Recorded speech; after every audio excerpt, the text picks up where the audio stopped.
garage door opener keypad not responding? You're not alone, and fixing it doesn't have to be a headache.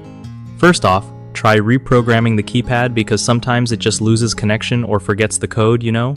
Next, swap out the batteries. Even if they look fine, weak batteries can mess things up. Then, peek behind the keypad and check the wiring. Loose or damaged wires are often the sneaky culprits. If you spot any wear or corrosion on the wires, it's best to replace or repair them before things get worse.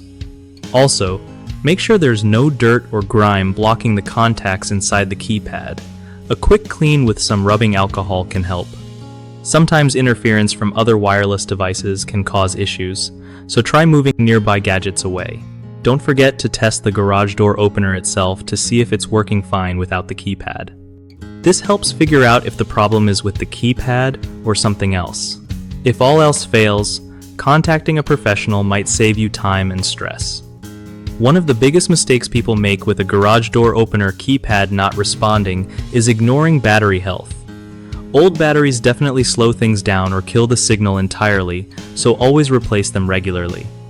Another common issue is skipping the wiring check. Frayed or disconnected wires are easy to miss, but can stop your keypad from working totally. Lastly, many folks forget to reprogram the keypad after changing batteries or resetting the system, which means your door won't respond no matter what else you do. To fix these, keep fresh batteries on hand, inspect your wiring carefully, and follow your manual's instructions for reprogramming every time you make changes. BigHomeProjects.com is a solid spot where homeowners can find trusted local contractors ready to handle repairs like garage door keypads without hassle. Plus, it helps contractors connect with people who need their skills so everyone gets what they want without the usual stress.